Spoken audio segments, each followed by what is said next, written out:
Okay, welcome back everyone to a holiday edition of, well, it actually has nothing to do with holiday, of I Love You, but besides my Larry David shirt. I do comment on your outfit a lot, and you look pretty good right now. It says, have yourself a pretty good Christmas. I didn't know if there'd be another opportunity for me to wear my Larry David Curb Your Enthusiasm shirt. Yeah, So, perfect. Thought tonight was the night. But there is really nothing holiday about this. Just my shirt. That's it. And my earrings, my little bow earrings from J. Crew. Yes. So there's only so many times you can wear bow earrings in the month of December, so you gotta get it in. Got to. Gotta get it in. Got to. Well, so first of all, I wanted to start off a little different segment. Okay? Here's the segment that we're going to start off with. Story time with Jim. All right, let's Okay, go. so here's the story. Katie had mentioned it last week. You had talked about, I forget what we were talking about. Your car blowing up? No, not my car blowing up. Oh. You had talked about our engagement story. Oh, and you were saying how amazing that was. Yes. And so I decided, you know what? I think I want to tell that story because it's a good one. I think that it's probably, I consider myself a pretty decent storyteller. Mm-hmm. That is probably my best story out of every story that I've ever told. Do you want me to interject? If you want to. Like the little details that you maybe forgot because it was Yeah, you can 15 years ago? Okay. Yeah. 16 years ago? So here's how, I was about 25, 26 when I decided to make it official with this young lady over here. And, I decided that, I'm going to go looking for rings. And I went to like a jeweler in LaGrange, like one of the, it was like Faye or what K jeweler? I think it was Faye and Company or something like that. Faye and Company. And I go there and I have no idea what I'm doing. No idea. But they gave me like this pamphlet. And the pamphlet had like ring sizes, like different cuts. Clarity, all this carats, stuff. all the C's. All this stuff that I had no idea. It had like prices on there and they were like, here, write your name and your potential wife's name. So I write all this down and whatever. I wasn't going to actually buy from them because I had talked to Katie's friend, another Katie K, Katie J, but I talked to Katie K and her dad had a guy. So whenever someone has a guy, you go with the guy. So they were like, yeah. Katie was like, yeah, I got a guy, or my dad has a guy. We'll meet him down at Jewelers Row down in the city. So I was like, okay, yeah, that'll be good because I have no idea what I'm doing. And so I go down there and I park in the Millennium Park parking garage. I have never been there ever in my life. So I park there. Probably 6 different stories, like levels. 7 stories. 6, 7 stories. 6, 7 stories. And I had never been there in my life. I don't really like going, at that time we lived in the city, but I didn't like going into like downtown city at that time. So anyways, I'm there. I go to Jewelers Row. I meet Katie K and her dad. And I bring that pamphlet with me. Like, I don't know why. It's not like I was like going to haggle the jeweler for a lower. Like, I was basically at his mercy. Luckily, I had Mr. Kelleher there to kind of help me out with that.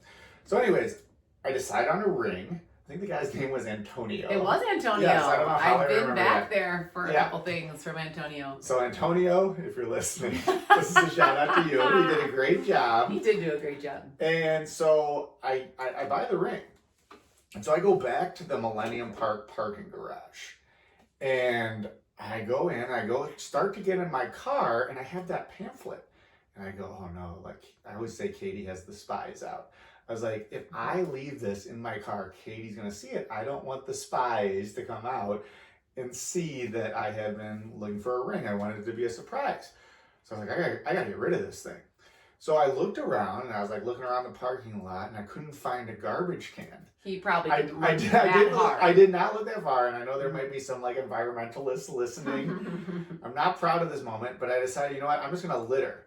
And I threw the pamphlet on the ground and I was like, all right. There we go. Good. So it was maybe like a couple days later where I went to your mom's house to ask for her permission for your hand in marriage. Katie's dad had died a couple of years earlier, but I still, wanted to do the traditional thing and ask her mom. So I get to the door, I'm like super nervous. I don't even remember what I said, but finally I got to it, and somehow I asked for permission. Your mom, of course, said yes, gave me a hug. And then this is where things got a little crazy. She goes, Jim, I thought you were going to be coming over here today to ask me this. And I was like, what? And then I was like kind of like mad at Katie K and Jackie, because I think those were the only two people I told. And I was like, why did they tell Sheila? Why did they tell her? And then she was like, no, I got something to show you. And so like she brings me back into like her kitchen, and she goes, so the other day I happened to be down in the city. And like right then it registered with me, and I was like, no effing way. Because it like just, I remember, like it was like that moment where it's like, oh my God, I threw that thing on the ground. So anyway, she goes, I was down in the city. I happened to park in the Millennium Park parking garage. And she goes, and then I went into this parking spot and someone had littered. So I went to pick it up, and Sheila is the type of person to go and pick something up, but she's also the type of person where she actually read the pamphlet. Yeah. And she saw mine and Katie's names on it with all these different rings. And so then she pulled it out and showed me. And like, I don't know. I still have that upstairs. I should have been prepared for the story so I could have showed you. I don't know like what the chances of that happening. Well, let's think of this thing. First of all, I go to somewhere I've never been before. Mm-hmm. Your mom happens to go Litter. there. Yeah, Litter. Well, your mom happens to go there on the same day. Yeah, I litter.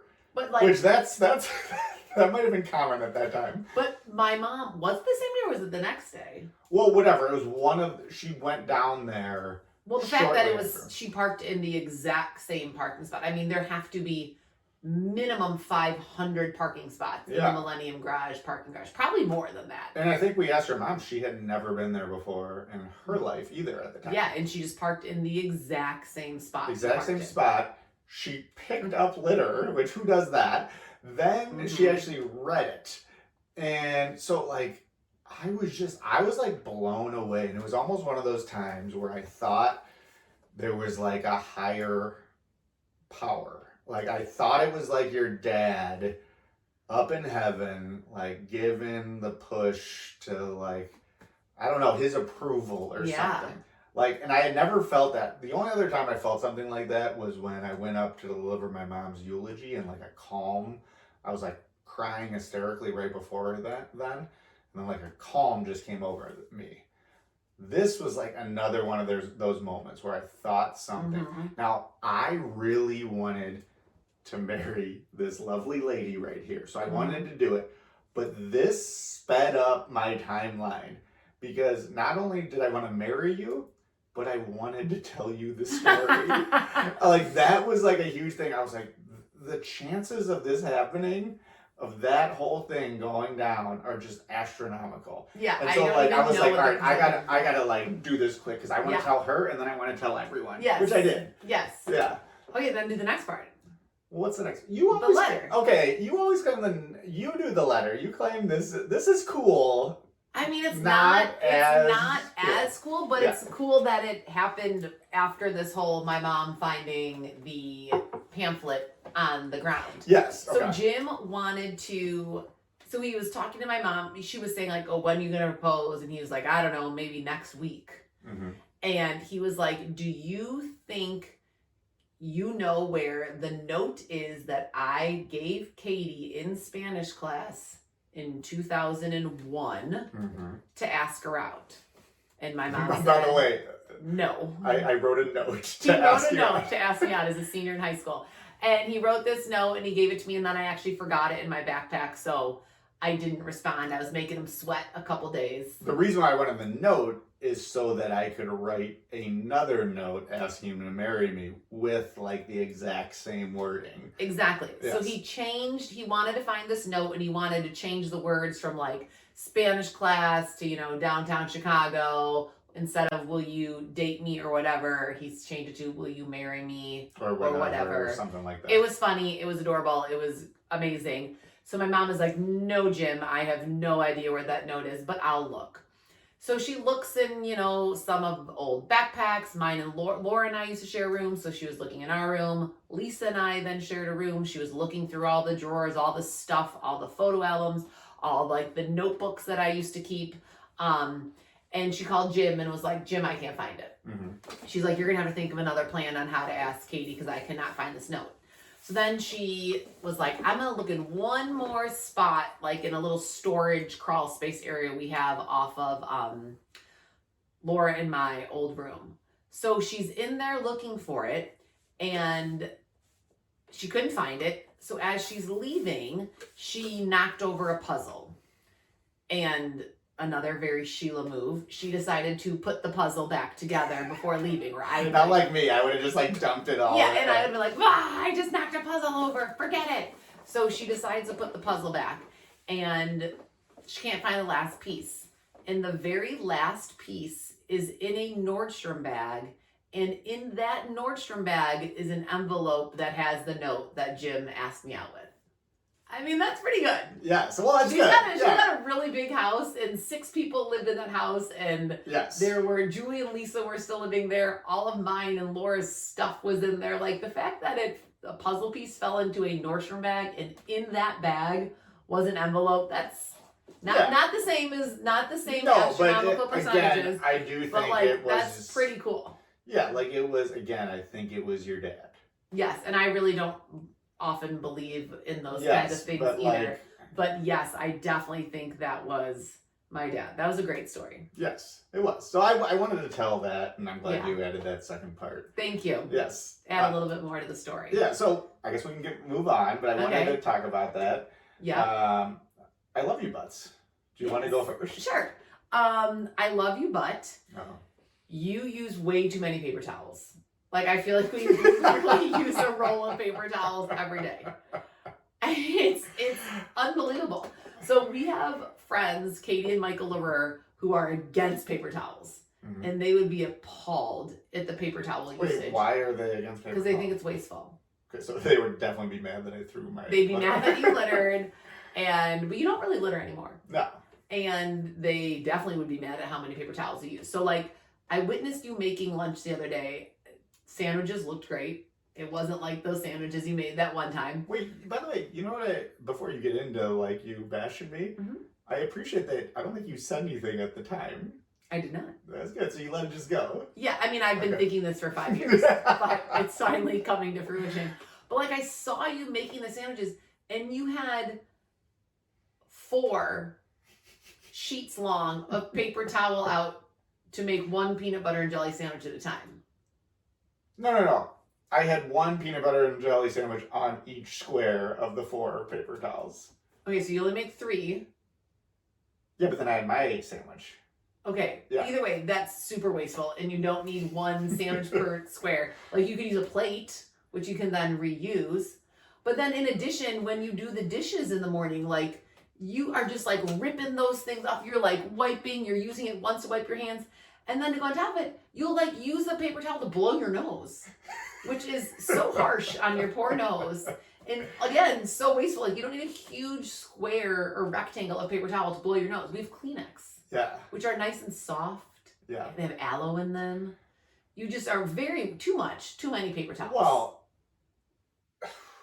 isn't it better because I think in the past, I used to just put it right on the counter as I was making the sandwich. Was also disgusting. You would just put the sandwiches on the counter, which I clean very often, but like so I upgraded. Making peanut butter and jelly sandwiches on a granite counter. Yeah. Because then jelly gets everywhere. It's sticky. So can you give me credit for upgrading? I can give you credit for not being I don't even know, Neanderthal and making it on the granite countertop, but like use a plate.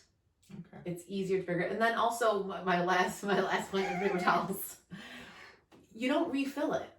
Like you use it and then it's the empty roll and then you don't go get a new roll of paper towels. I think you're mistaken on that. No, you purposely leave the last one that's like glued onto the roll, so it's like not a real. Believe me, I'm not mistaken.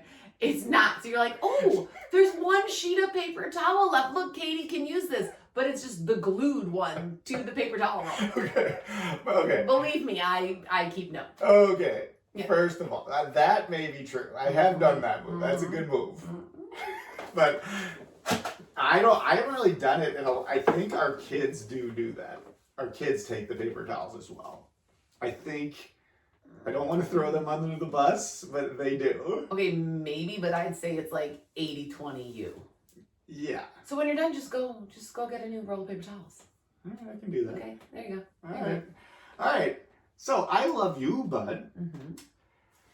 And I was reminded of this because at a wedding, we took a picture. You had Olivia Black, your cousin, take a picture. It was a great picture. She was like very oh my god, she was great. She was like great angle. Oh my god, you guys look amazing. Sunglasses on, sunglasses off. Couple goals. Like she was our hype woman. Yeah, like and the pictures turned out great.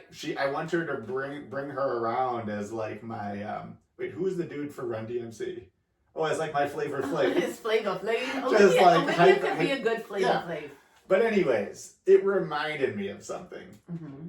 This wasn't that situation, but I love you, but stop asking random strangers to take pictures of us. Katie is a big I don't like taking pictures. If I do, I think we got to do like the setup of the camera or do a selfie. I don't like interrupting other people to take a picture of us.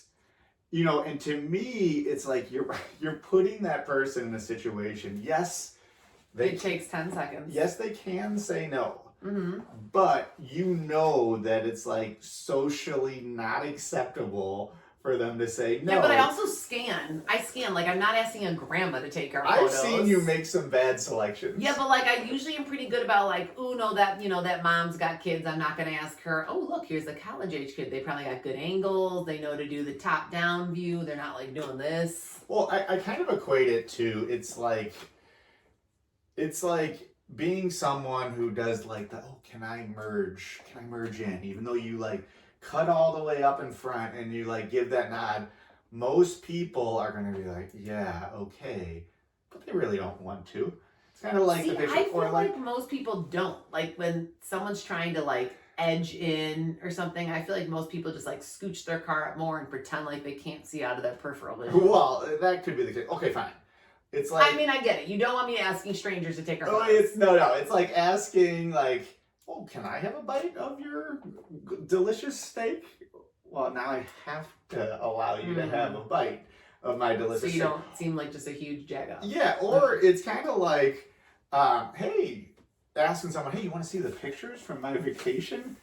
They don't want to, but they feel like obliged. They have to. They feel obliged. All right. So like, yeah, we could avoid that in the future. Even if we're in a situation where we just can't get that picture we want. Okay, it's like we run into Michael Jordan and you're like, oh God, would love to take a photo, but don't want to ruin any of these people's afternoons. I think if it was a Michael Jordan situation, one of us gets in the picture with Michael Jordan. Yeah. Only which one of us? obviously would be me since I'm a bigger fan. I'm not tall enough to take a photo, so we'd have to ask a stranger on that one. Speaking of photos, it reminds me of something my Uncle Matt used to say. And I feel like this has to do when you go to different places. Like he always said, hey, make sure you put a person in that picture. Like, so if I'm going to like take a picture of the Lincoln Memorial, I'm not just taking I can look that up on Google. Especially now. I could look that up anywhere. Throw a person like you or someone I know in front of it. That way it's like you might actually look at that again.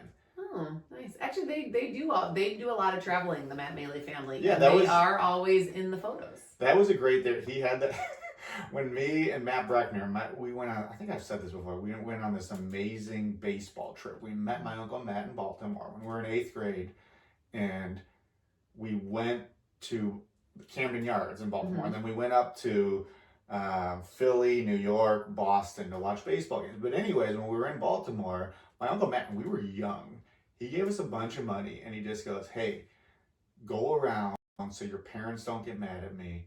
Was he in college? No, he was like a grown adult. Oh. He had a meeting and he was like, go around, take a bunch of pictures, get a cab, just have the cab go, take a bunch of pictures.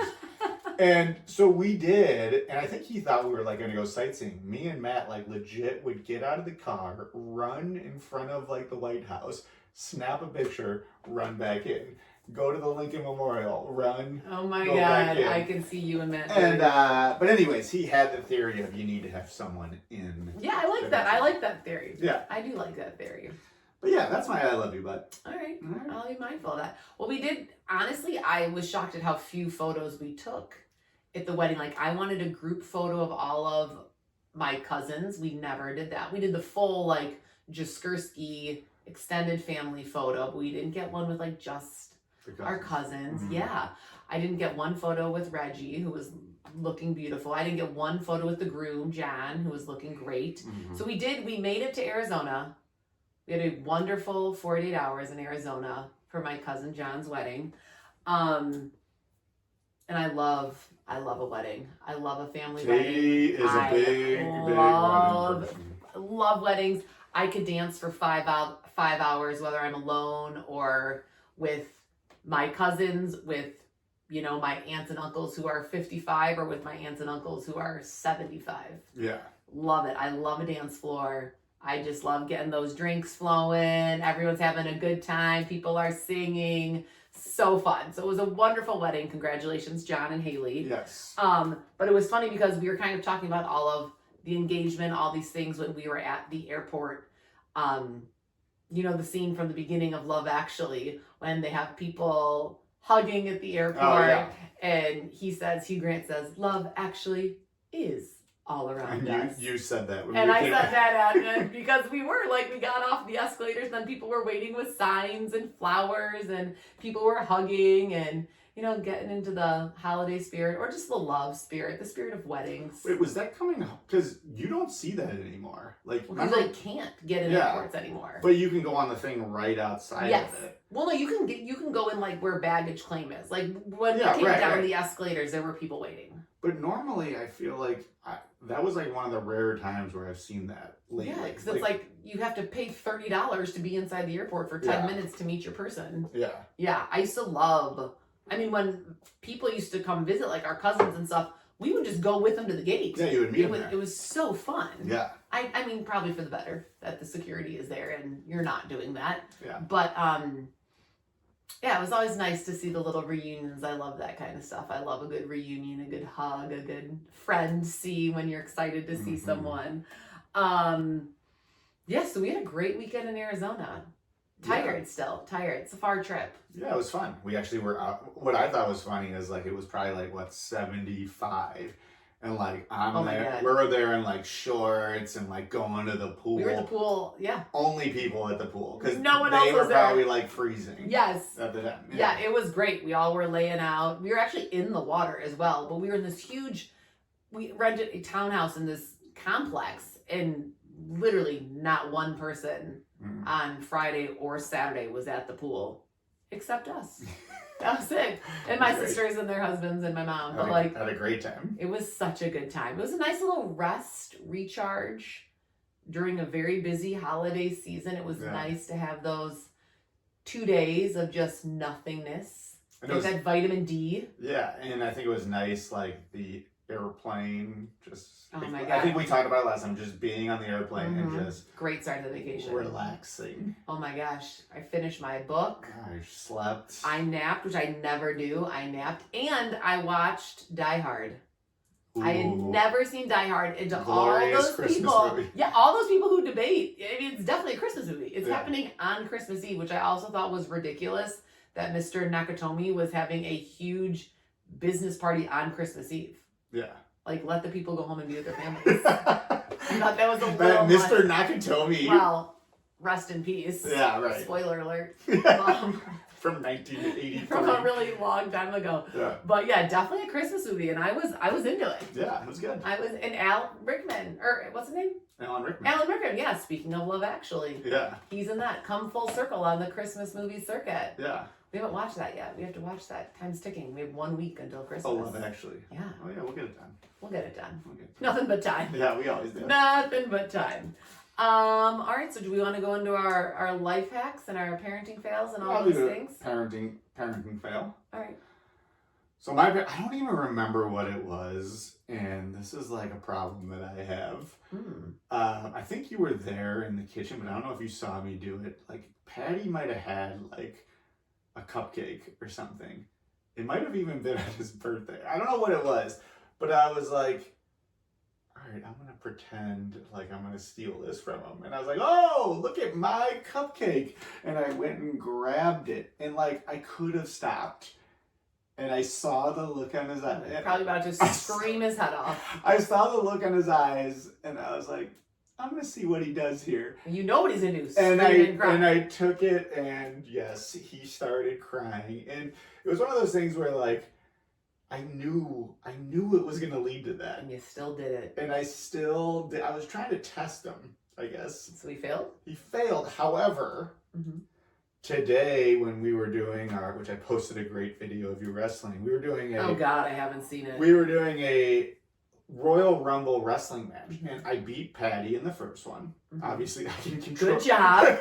Congratulations. Let me go get your heavyweight belt. You're 41 and you beat a 4-year-old. Obviously, I control the outcome, kind of like in real wrestling. I lost the second one, and so then we had a rubber match. And I was like, all right, in my head, I was like, this is kind of like messing with him. It's like the cupcake situation. I was like, should I let him beat me or should I beat him? I beat him. Nice. And you know what? The undisputed champion. No, yeah, well, yes, obviously. But he took it well. Oh, good for him. He was like and I was doing like the... You were celebrating. I was calling myself the heavyweight champion. You were celebrating. And he took it well. So I thought maybe that cupcake was training for that moment. I feel bad because I feel like there's a big point of Patty's life. He's over it now, but maybe like 6 months ago, someone would walk near him and he'd be like, no. Like he thought every single person was coming to take his toy out of his hand, steal his food, drink his water. Yeah. Like he like had fear of people coming near him because they thought their whole purpose was to just upset him. Yeah. He's getting better. He's getting better. Yeah. So my parenting failed. Jimmy had a doctor's appointment and it was on a last Wednesday after school. And he has orchestras after school. So I was like debating, should he miss practice? Should he not? And I was like, you know what? We're just going to go to the doctor's appointment. So I was feeling good about myself. I emailed the orchestra teacher saying, I'm so sorry. Jimmy's had this appointment forever. I couldn't get it rescheduled or whatever. And, I reminded him we're going straight to the doctor's office. It was at 3:45 and it's Highlands, their car line takes forever. So like I was at pickup early, got him in the car. We get to the doctor's at like 3:40. I'm like, look at this. We are early. This is impressive. That is not you. Not like me ever. So I was feeling good. I have all 4 kids. We are sitting quietly in the room. They're doing some sticker activities. Meg's reading. And, I go and check in and they're like, okay, we'll call you when your room is ready or whatever. And we're sitting there and I had to leave. The appointment was from 3:45 to 4:15 and I had to leave straight from them to go tutor this girl because it was finals week. So I had to be at Starbucks by 4:30. So then it's like 3:55 and I'm like, okay, Katie, don't be annoying. Don't keep going up like the woman at the desk. She can't control this or whatever. And, we saw Dr. Moof and he was like, oh my God, all 4, look at this. I've never seen the Maleys quieter in my life. He's like, what's happening? They're all like reading and doing activities. And I was like feeling so good about myself. Then it's 4:00 and I finally went up to the desk and I'm like, I'm so sorry. Is the appointment going to happen or not? Because like I have to leave at 4:15. And she was like, oh, I don't know. Like, let me go check in with the doctors. And the doctor comes out and she was like, I don't have Jimmy on our schedule today. And I was like, what? And she was like, no, that appointment's for next Wednesday. And I was like, oh my God, we were here early. Everyone was quiet and the appointment was for today. So then. I do have a question with this. Like you screwed up, obviously. Yeah. That was a parenting fail. However, why didn't they tell you right No, away? I waited for 20 minutes patiently, silently. Yeah, I'm not sure why the lady wasn't like, no, Jimmy Maley doesn't have a doctor's appointment today. No idea. And I would have waited for an additional 15 minutes. They're great over there. Love Hinsdale Peaks. Awesome. They're amazing. They had a bad day. Just like you did. So, yeah. So then I get home and I make it on my little list of things. I'm like, well, I can't. His real appointment was for today. And I was like, well, I can't do that because I can't have him miss orchestra 2 weeks in a row. So then I call back Hinsdale Peds and I make the appointment for over break.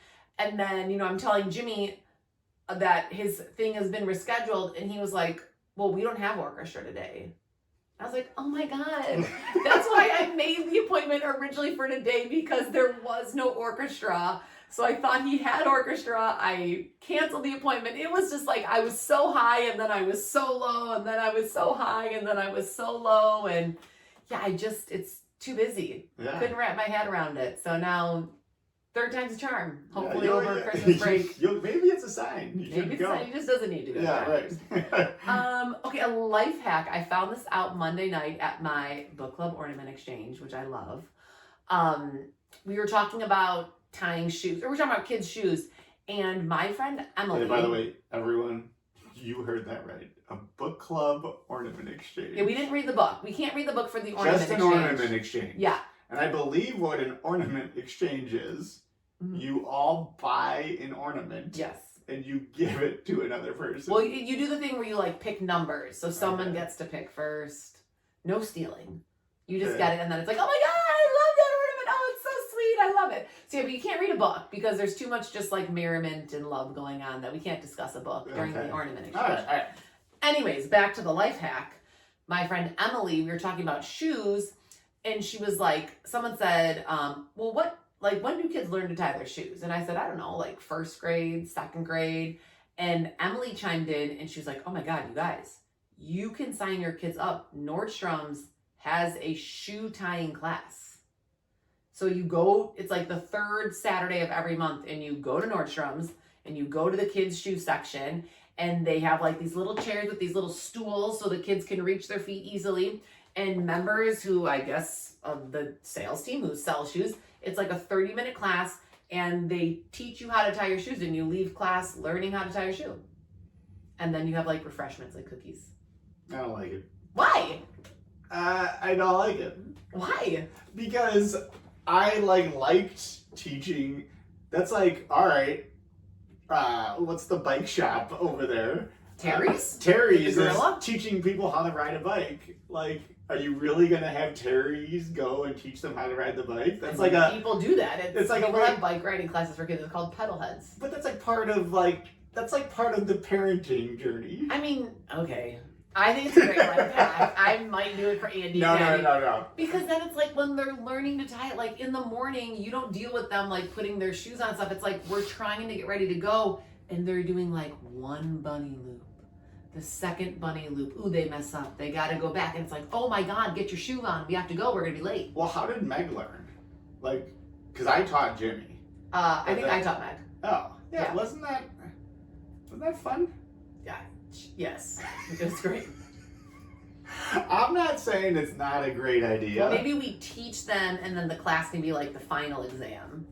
Yeah, we spend all the refresher. time. Yeah, we spend all the time doing it. They takes them do forever. the double now. Yeah. It takes them forever, and then it's let's see if you can pass the test. All right, I like that. I don't like that. Yeah, no. Okay, moving on. My rage. I don't know. Wait, hold on. At gym right now. That's if I went and had someone teach my kid how to throw a ball, or what's another thing that a father teaches his son or daughter. Throw a ball. Brush your teeth. Brush your hair. Yeah, all that type of stuff. Okay. But good life hack. Great life hack. I thought it was great, Emily. Emily, good life hack. Great life hack. I didn't even know it existed. I think a lot of people would do that for sure. Well, yeah, a lot of people would do a lot of things. But you get what I'm saying, right? I do. I get what you're saying. You think it's a fun parenting a traditional part of parenting. All right. Well, let's do it where it's the final exam. Can you pass, and will we buy you a new pair of shoes? That's what If not, we're going straight to the parking lot. I can get on board with that. Oh God. Okay. My rage moment, I don't know, probably this whole week. Yeah, you had Lots of things, you know, being late to things, hurrying up. Oh, I know. This is what it was. We were gonna be late to basketball, and I was coaching because it was taking you forever, which we weren't. We rolled up there with 1 minute to spare. Mm-hmm. But I was telling them to hurry up and get in the car, and then they all were like, "We need a snack." And I was like, first of all, you should have been doing that. We were outside playing because it was that one nice day. So we were outside. And I was like, well, you shouldn't have been outside playing. You should have been inside having a snack if you were hungry. And you don't need a snack. Yeah, it's a 4-minute ride. We're going to play basketball. You don't need a snack. And then in the car, they all were like, I'm sorry. Why are we so bad? Are you going to tell Santa? And I was like, no. You're not bad. You just don't need a snack every time we enter the car. Yeah. So that was probably my rage, amongst other things. That's not that bad. No, it's not that bad. I've had worse. I've certainly had worse. For our watch list, okay, we started trying to watch, again at book club, people were talking about the show, I don't even know how to say it, Pluberus? Yeah, not a fan. No. No. Maybe we didn't give it enough, but like, I don't like things with aliens, zombies, like Walking Dead I could never get into, all those shows. Even Game of Thrones. Yeah, like those. I like Game of Thrones. Yeah. I would have loved it if they took out all like the sci-fi type Yeah, like stuff. the night. I could even do with a dragon or two, but like the night walkers. Dragons is like considered like a but I'm talking about like the White Walkers. Yeah. Yeah, I don't like that. Get rid of those things. Yeah. So we tried Pluberus, I don't even know how to say it, and we didn't like it. And we won't. And we will not watch it again. And it was late. Like, we were watching it, and I finally turned to Jim. I'm like, do you like this? Like, I just really want to go to bed. Yeah. Or we should have watched something else. We're still still doing hacks. Yeah. Shrinking is coming back. Real excited about Shrinking coming back. Love that show. We were talking today at work, and I said how that girl is. Did we talk about this before? That she would be like your whole crush. My crush. Yeah. She is beautiful. She is hilarious. She's tall. Yeah. No, but that show is amazing. Yeah, I'm excited for that to come back. I've been getting into that P. Diddy show. Oh yeah, I would like to watch it from the beginning. I've only seen bits and pieces. Yeah, I mean, I don't want to. That guy is ridiculous, but. Everybody knows how ridiculous he is. You've heard all the stuff about him. What I think is hilarious is that 50 Cent is the producer. 50 Cent hates P. Diddy. So, did you know this? So, first of all, he's producing this, and it's basically like all this bad stuff about him.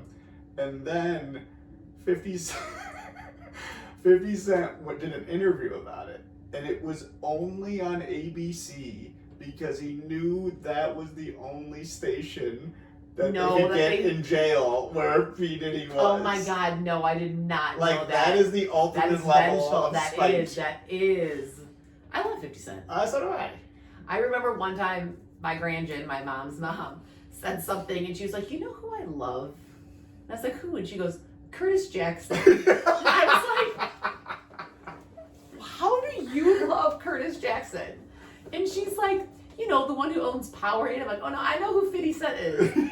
And she was like, yeah, I just saw a special and he was like down in Africa and he's providing all this clean water. And she's like, I do not agree with his lyrics in his rap songs. Yeah. I do not agree with that. She's like, but Curtis Jackson is a great man. You know, I'm pretty sure he doesn't do drugs. Like, they get into P. Diddy doing a ton of drugs. I don't think 50 Cent. He sold drugs, okay, I believe, as a young person, but gotta make that money somehow. He doesn't do drugs, which I appreciate out of him. Yeah, and I love his music.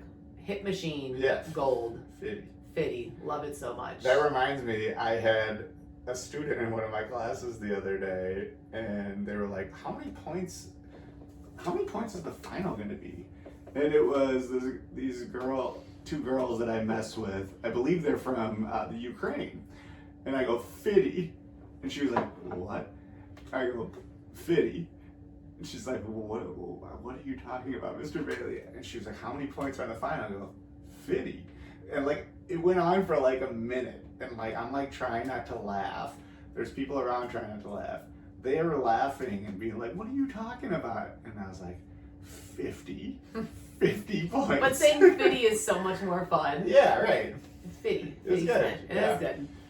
That is. All right, so I'm excited for this Would You Rather, because I saw your thing today about Anthony Donatucci was like, instead of grading those finals, he was just thinking of our podcast, Would You Rather. So thank you, my Tooch. gosh. Yeah, so Anthony Donatucci, I asked him, and like right when I was like, hey Tooch, I need another Would You Rather. And like he immediately had like this just like inquisitive look. The on wheels his were face. turning. You could see the wheels turning, so I just started videotaping. That was funny. And then I put it on, and it was basically like a beautiful mind with like all these equations. And Would you rather? He came up with a couple. Oh, well, Okay. more than a couple. So I think I'm going to save a couple. Oh yeah, do that. Put them in the vault. One. This has to do. Hey, don't.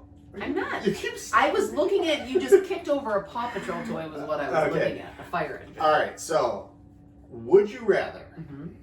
have deodorant that smells like that when you open a can of tennis balls? Ooh. New tennis ball smell, Okay.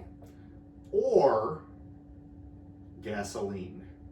Ooh, I love the smell of gasoline. I love too. the smell of both of those things. Ooh, but sometimes gasoline gets me a little lightheaded. Like, you know when No, you're no, filling up the boat Yeah, with yeah. the gasoline and you're like sitting there, it's like getting all on your body and in the water and you're like, oh my god. Okay, this is just the scent. Okay, just the scent. It's not about the lightheadedness. Okay. It's just the scent. Fitty scent. The fitty scent. Tennis balls or gasoline? Ooh, I'd have to go with gasoline. Yeah, I do. I love the smell of gas. The other day, This is tough. The other day, Andy was like, ooh, what's that smell? I love that. I was like, it's gasoline. Because Yeah. we were trying to get the snowblower started. Yeah. Well, that's the only thing with like when like electric cars take over the world. It'll kind of be disappointing not to more have. gasoline. I love the smell of gasoline, but I also love the smell of new tennis And like, balls. it just brings you back. Like when we used to always go play tennis, it makes that fun sound of the. Yeah, again, we're not The talking about nostalgia. you don't get the sound with it. I know. I'm just saying. It's like every time you like lifted your pits, it'd bring you back to nostalgic of the fun of playing tennis with all your friends. With Yeah, us. like I feel like that smell would make me feel more Sporty. athletic, Sporty and manly. sporty, manly. But gasoline would make you feel a little. Gasoline would make you feel, I don't know. It actually probably make me feel dirty. The smell of gasoline. Yes, I'm gonna go with. You're going tennis ball. Yeah. I'm going gasoline. You know what? That was a quick one, so I do have another one that I Okay. said. This was a good one. Would- Sorry.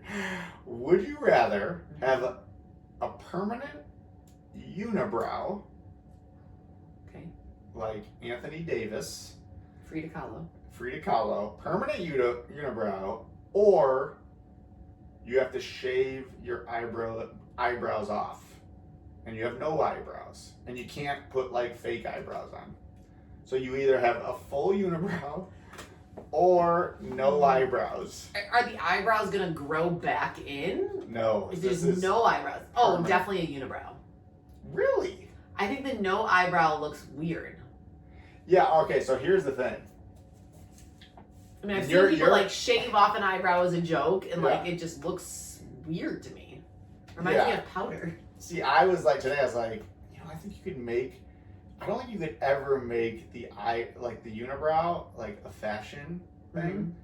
You might be able to pull off the no eyebrows as a fashion thing. And when I said that, Drew Ann was like, "Yeah, Maley, the fashion expert over there." Yeah, the Maley way fashion expert. But Does the girl who's in Wicked though? Does she not have eyebrows? never seen Wicked. Oh. Alphaba, the actress who plays Alphaba, I don't know why I'm blanking on her name right now. Like Does she not have eyebrows? Maybe. No, I don't know. you would rather go Unibrow. No eyebrows is like jarring to me. A unibrow is. I think I go no eyebrows. Ooh, all right. Let's do it. We agree. Let's do it. We'll shave your eyebrows and then we'll give me a unibrow and we'll see what are people's reactions when they see us. That's a good idea. I mean, I think people will be equally disturbed. Yeah, Anthony Davis, he kind of made, his was like He kind of made a his fad a own. little bit. Like people would be like, wear the brow. Yeah. Things like that. But he also is playing in the NBA. That's and true. Dunking on people. That is true. You're doing podcasts in the basement. Yep. Told you, jarring. I guess either one would be jarring. Yeah. Those are good ones. Yeah, I thought those were good. There were other ones too. Really Okay, good save ones. them, I'm gonna save save them. them. Yeah. For next week. Well, I don't know if we'll do. Oh wait, when's Oh. Christmas? Okay. We don't Christmas? stop. Okay, Can't no, stop, I'm just trying. won't stop. I'm just trying to think of. I don't even know what day it is when Christmas is, but it's not. It's Wednesday. Thursday, Oh, it right? is. I don't know. Thursday. So we do a Christmas Eve podcast. Yeah. Ooh. We could do that. Shoot, I should have saved my outfit then. All right. We could do that. All right. Yeah. That sounds good. Yeah. Okay, well, thanks for listening. I hope you all have a pretty good night. Because that's The Maley way.